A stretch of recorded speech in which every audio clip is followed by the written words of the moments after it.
C'est toujours un plaisir de commencer cette émission avec vous. Bonjour mesdames et messieurs. Abonnez-vous massivement. On a déjà vu news. Vous continuez à s'abonner vraiment et aussi la biso bien marquée. Les analyses de biso, tout ça analyse comme d'habitude. On a un bel homme confrère Manga Clara, ça c'est un bel homme l'eau, il n'y a pas paradis. Tout ça analyse par rapport au testament. Il faut-il que ça un testament à aux en bonne santé ou soit au commis gravement malade. Aux hommes qui n'ont qui n'ont pas n'est pas ça testament. Tondé aux bonne santé ou le qui va avocat non au sali testament na déjà. Tout ça analyse voilà par rapport à un bel homme tout développé en tout en long émission la biso. Bonjour bel homme. Bonjour Clara Sassa. Bonne santé. Ouais, santé père, par la grâce de Dieu, nous se allons bien. Ça va, mon. Oui, ça va très bien. Par rapport à ce sujet, nous avons abordé les lots affaires à testament au salon, aux bonne santé, tout. Tout est reconnu vraiment gravement malade. Nous avons dit que nous avons dit comment bien gagner batuba comme là. Par rapport à nos cours le question, esa question est un peu perplexe, je peux dire. Question est complexe parce que il dépendra. D'autres personnes, selon je peux dire que selon la réalité des cas, selon la haute monde vivant, et certaines personnes auront atteint ça la quoi testament à un moment où ils m'ont senti que non, je commence à m'en aller, tu vois, et je sens que la mort est proche de moi. Alors non, c'est le moment pour nous quand rédiger moi quelque chose, comment distribuer, partager mes biens, na bateau on a paix ça non légué qui et d'autres personnes ont déjà envie en bonne santé pour na yemsu en construisant déjà quand on a fait que l'on a légué on a mutuel solo on a été mutuel pour diriger loco société dans entreprise dans magasin dans distribution dans salaire so na été mutuel gérer nous en mutuel en absence parce que à éviter que pour na y a monique non liwa et à un moment moko opportun donc ça na signal te quoi pour que ça pas bonne santé quand nous bibo petit peu na tout ba tout choqué donc ça que notre liwa c'est un malade donc pour certaines personnes mais je pense que non la réponse est mingi tozone ba via bato hein non me sa vie par rapport à ça donc c'est vraiment une question complexe parce que cela dépend d'une personne à une autre. Ok. Donc après à toi qui est le terrain, tout temps tu es avis même à 2 ou 3 personnes.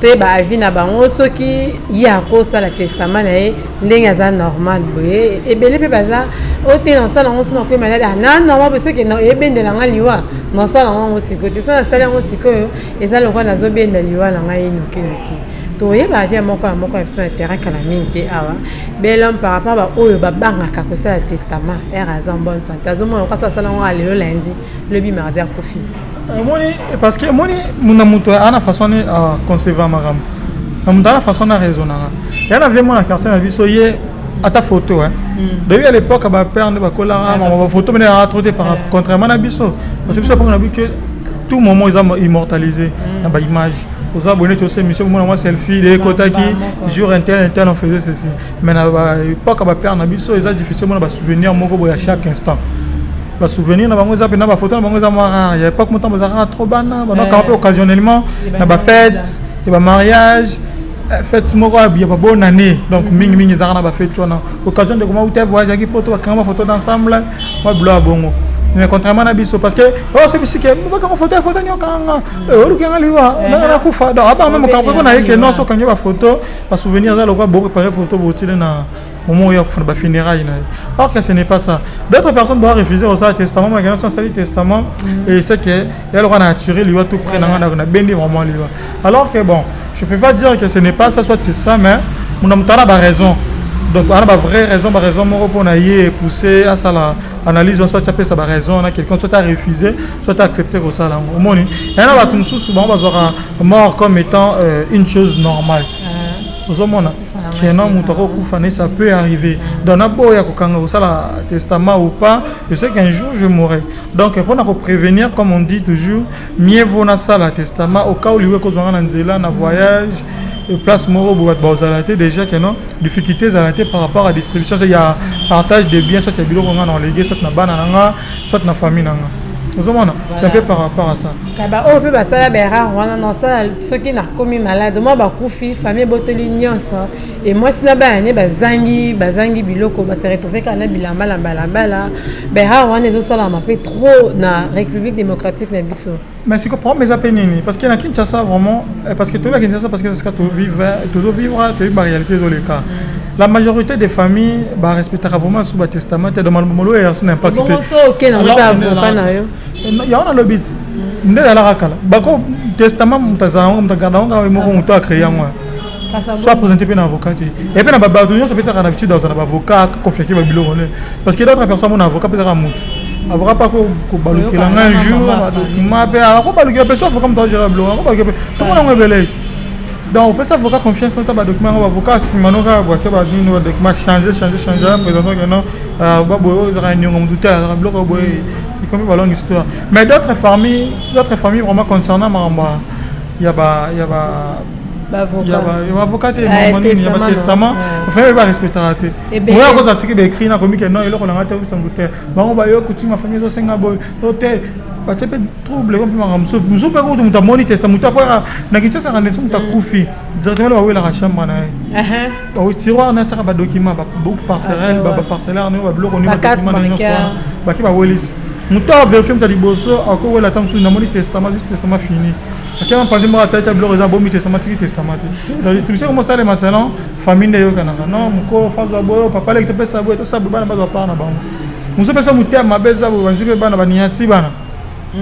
Dans ce moment, parce que na dimete ya mouto azan bozui. Mouto a créé ba bien na ye na mokili ya botibana. Atoni ba parler azan ça testament na dimite c'est impossible. Ba sala na ba. Surtout ça Monique mon aza trop éveillé. Ba rata ko sala ta ma beba bokela ta poison, ba pese poison lia. Ba baby ça ta moutou. Pour on batika la bien nyonso mais to na tam ce micro na ka mingi pas juste trois personnes toyo ka ba vie na bango par rapport à testament belon lonia to comme na suka et biso mbale un mono par rapport ya testament ou pesa ba papa na biso na ba koko na biso conseil ni. OK, après qu'on a ba vie ya bato ba uti ko pesa bon ba pesa ba opinion na bango concernant testament et nga vraiment na ki senga na ba famille hein tous en moins respect. Il y a mal au baboué. D'abord, mais moi, respect par rapport à ce qu'ils ont construit, ce qu'ils ont légué. Tout est vraiment respecté parce que le lot est négligé. Ils ont et comme un tour d'abisson, que non le beau artiste qui est aussi en absence, on va ça là-bas, on a un bon, va ça qu'on a blanc, on a un bon.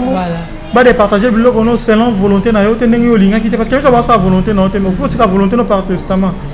Pour ça, on testament, tu vas retrouver le témoin de votre bossa, parce que tout note que non, le père autopé ça nani. Soit tu n'as pas noté qu'à tout bon marin, tout noté. Et comment est-ce que volonté bon? Mais volonté n'a pas ça, les madame, moi, yo, qui écrit que non, voilà, bloc on a, n'a juste un bé dans mon qui peut en construire en haut, n'a peine belé dans nous comme il faut, le on a salé le on a, et voilà, c'est manga pour se trouver les arrêtés, au beau tel, au bossa la bossa la beau.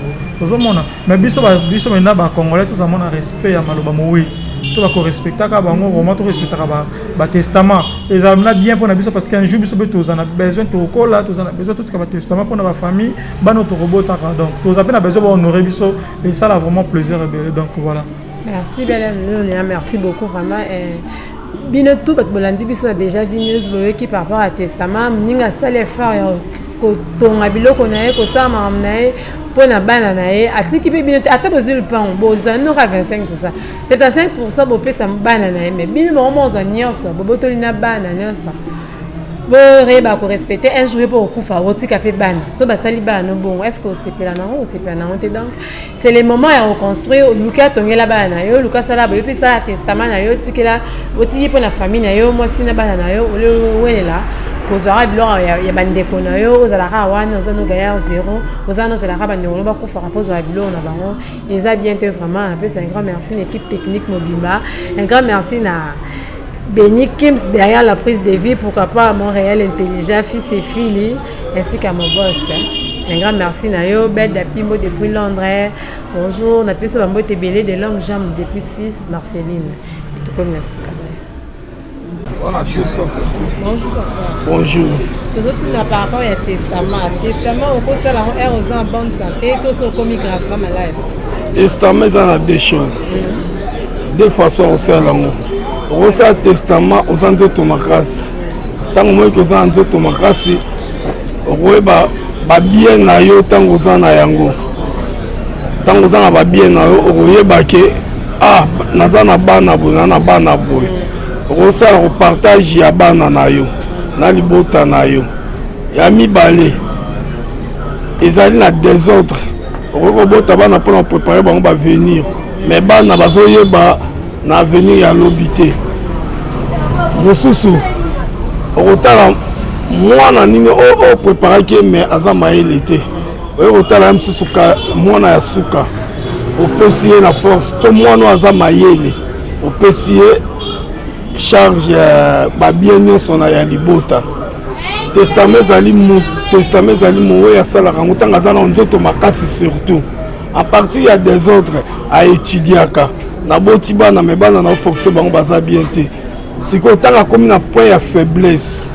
amoi ke bana akomi déjà bamajeur nde sikoyo atali mwana azali bien oyo aza na souci ya famille ana souci ya libota na ye ape na souci ya papa na ye po bana miso aza na souci ya famille mais aza na souci ya bandeko ya papa na ye te presque bana ebele bazala bamajorité balandaka mingi bamama na bango mosiko yo ntango ozotala solo nani ozotala nde sikoyo mwana waza na souci na yo ape na souci ya bandeko na ye meme oyo aza kuluna meme oyo azali aoyeba na koencadre ye mpe azali bien na social mpe aza kogele babieno makasi ye nde batikela testament papier nango esalemaka bien avant ezalaka na batémoin na yango soit soko okozwa 2 personnes ya famille na yo ozwi bango otie bango pembeni soit camarade na yo oyo ya motema ayebi vie na yo mobimba otie ou soki désordre eleki omemi na commune oke osigne yango oyo na ngai na basuka ya testament yango wana bon omoni ebele bazosalela coutume mais pour le moment toza sous na niveau ya bacoutume te monde eza koévolue soki otangi bacode ya mboka na biso na oyo etali bahéritage eza kofavorize bana famille na héritage azali na 10%, bana baza na 90%. Po bana bakendaka na mama, po mama azaka na force soki papa aza en vie, soki papa aza en vie te akomi na sima ya bana. Mais que tangu basale on a sens ni tangu famille komona mama aza na eloko moko te droit moko te bakoko kaba benga na ye. Mais na nzela ya bana mama na bango kozala na force pe akobénéficier. Yango wana moni héritage mingi epesaka na bana. L'État reconnaîtra maman. Bonjour papa. Bonjour madame. Papa, toute une question par rapport à testament. Testament pour ça, on est en bonne santé, tout ce comme gravement malade. Bon, testament pour ça, c'est bon. Il y a ma bonne santé, tout gravement malade, ça pour nous prévenir ma béate parce que la mieux veut prévenir que guérir. Pour ça, nous avons bien c'est là comme un mauvais, comme un état malade, qui a un testament, pour lui payer la, lui payer pour la maladie, parce qu'il a payé la. Mais là, nous avons aussi, nous même si nous avons ma femme. Si nous avons la responsabilité, nous avons aussi un testament après si nous avons fait après 50 à 30 ans. Combien d'années? Et bon, ben, les propos, va respecter le testament au moins, et tu te colles le banin pour la banque. Bon. Pour respecter le testament, oui, à Tiki. Pour respecter un monté, net, c'est un peu de colombe, pour finir un petit cas du vivant, à Tiki testament, et puis nous devons respecter le testament. On a beaucoup de ça, la paperasse, non, beaucoup le banin pour la banque. Bon, et ça, il y a ma bien casse fort. Parce que, yo, on a mis une chose de Koufik. Atiki mapa ngana ye alba ke lipa hotel et aux anacote tel yo aux apart tel mais ngana ye na refléter biloko to wana ki testament na ye na bote na confession si biloko bana na ye na moitié par force mais ça bien malaki na osana ngolo côté conseil na pesa ngala ke osana ngolo côté ba ko tikilo mapa ngobele omuso ko taba vati mo osana ngolo côté tout le biloko mona plus pire ko la yo pipi ekoyela yo conseil nini opesa na balinga kosala testament biso akomi gravement malade soit na oyo bakoya kosala bomisu batalaka mpe fe kosala testament puisque maladie te misu batalaka mpe bomengo wana yango onetinga bona na vie ya kilokataire nana asombi lupango te so ebisanga na kosala testament par rapport à quoi natikela na kofi lelo baza kombena na tv ya plasma baza congélateur baza kiti ya plastique kiti ya divan oyo namonaka kosala testament te yango parce que testament soko biso na Kinshasa tobiki eza bato baza bambongo ebele bamillionnaire ana babiloko ebele marke wana mais neti na boye onamona neti nga boye na bozi na ngai safe aye nasala testament na minute oyo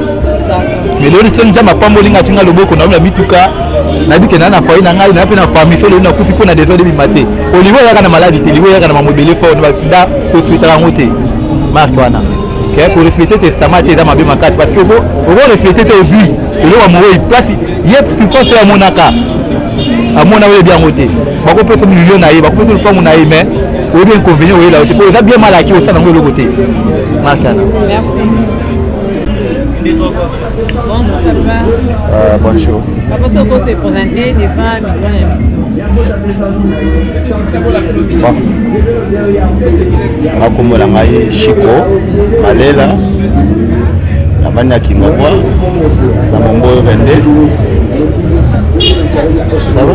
Ok. Ah, nazala mabele na ngai. Voilà papa, notre micro na ngai par rapport à testament. Nous avons posé un testament et razale na nzoto makasi to soki ya komi na point faiblesse azo bela za grand malade ni à comprendre que ça c'est le testament. Eza na ba nzela mibale na moto mosusu ndenge aza wana akosala testament na ye avant ntango aza nano makasi asali yango epuis mingi mpe azalaka na baavoka na bango akosala yango apesi avoka ebonga testament na nga oyo mokolo nga na kozala te oyeba ndenge ya koexplike bana na nga soit famille na nga mpo mokocomprendre ozolanda bon mosusu mpe ezalaka aza maladi akomi na eta ya faiblesse maladi asengi bayambangu mpo atika testament donc testament eza banzela mibale ok ndenge ezalaka par exemple osombi lipangu na yo otongi biloko na yo otikela bana na yo famille mosusu ezalaka ye etelemeli yango eza malamu te na babiloko yango wana yango moto tosalaka testament avant ntango eza makasi tosali yango mais biso sikoyo bakongole tokebaka tokebaka mpenza na yango te ntango tosala makasi okomprendre tokebaka nango te bon liwa eyaka bapriske liwa eyaka elakaka te moto so akoki kobela panda asali 10 ans na maladi mosusu une année na maladi nsima nango tika kosala testament mosusu mpe abimaki ekomeli ye testament patiki te mais eza ya malamu oyoko eza ya malamu ya kosala testament avant ntango yo oza na makasi lere ozotambola nosali testament na yo okoki kotika testament wana evande pa na yo soit evande pa mutu moko soki avocat na yo soit mutu moko oyo yami oyo soki lelo eza te atala testament atikela nga yango mpe testament fo eza valable ke nango batiango mpena okomi baniyokandenga batestament okomi kapamba bongo otikisa bakashisa commune osala nini eza localité non testament mpo ezala mna vala okomi okende yango mo ntango ozala makasi basaleli yo soki okotikela bana na yo mpona mwasini mpona bapo toyebi te tolukaka mpona bana neti ngai en tout cas naotravaille mingi mpona foyer na ngai toboyaka famille te famille baya famille na ngai bakozwa ya bango mais oyo tolukaka mingi na vie ya motu mpona totravaillaka mpona bana na mwasi na yanga bana na ngai mais famille baza libanda ya foyer na ngai so comprendre donc yango monaka mosu asombeli famille lipangu na bango asombeli bana lipangu na bango mpona biloko ya ndenge wana mais neti biso mingi tomonaka biso par exemple neti ngai aza mongala biso bangala tozalaka tokipaka mpenza mingi mpenza mapangu oyo atiki tolandaka yango nayebi te bekolo mosusu ma neti bangala mpena mingi na majorité bakipaka biloko wana te otika testament te mongala mpona mongala yebi te biloko oyo eza ya bana eza ya mwasi bavanda mpango na bango mawande azali na maoka ya ndeko na ye abuki ya esiresele mpona bao bakipaka biloko ya mowe eza malamu te faut pas yebaka mweti na testament ezalaka bongo po biloko ya mowei motakufi biloko wana eza ya bana na mwasi na ye obenda na mwasi bo non otango na okemba ntango nazosouffrir na mwasi na nga na bana mwasi bazobakisanga baide nabiso na nazwa mbongo nazwi mbongo bena natumba ngo mwaza bite mbongo oyo akanyango akeluka mo mabele wana ala susu ezalaki tokomoluka mwa totyaka babriki moko totonge metango wana famille eposke eyaki te po esala bongo bafamille baboyaka yango te po famille ezaka famille mais soki okenda ndenge ya logique ya testament atuka biloko ya mutu eza ya bana na ye na mwasi na ye donc oyo nakoki koloba mingi yango wana na bato basalaka ebongo soki bandeko ya mowei baboyi korespecte testament bazwi biloko salon bango ekuta mowei atikaki testament baboyi korespecte yango kasi yango ozomona na biso de bandeli testament eza na basorte ebele testament mosusu eza te oyo nakomi kaka na ndako na suki oka wongo eza pese te testament oyo eza testament okende ngo na commune bapesa ngo batia basignature ya commune ya localité en tout cas yango wana ezopese ata famille ye ntango mwasi wana aza mayele amemi famille wana omona akolonga makambo wana nyonso donc testament ezali te na komi testament kaka mpona tia na nsima ndako na komi atiki bongo wana kutu ota famille baye bakopasola na bango eza na ntina te mpo lari ye okende yango na komi batikali na photocopie moko ale photocopie moko etiki na localité donc localité na yango soki avocat na azali mete avocat na azana akozala bosco donc esili famille mwasi na bana bakomi kale na biloko ya papa na bango ozomona testament ezaka komi na nsima ndako opesika non te wana testament ekozala valeur epese ata okenda na justice olongi bana balongi toomona yango mpe toomona yango bana bakomi récupéré babiloko ya papa na bango po atikaki bana bakomi kozwa mapango bana bakomi kozwa famille botolaki mais leta ya botoli apesi bana ozo comprendre bana bayebi te leta leti biso toyebi te famille bazwaka 25% toyebi mais elobi te famille ya ekonza bana ekonza non bana bakoki koteka non 25% ya tata mwasi ya bandeko na biso yango topesi mais bakoki kokota na bozindo te oyo ezalaka babengani bana babengani mwasi batika na biloko ezalaka te kozala te soki liwa wana soki moto akufi retour eyaka soki nini na bino tu bokosila ozo comprendre yango wana donc c'est que biloko ya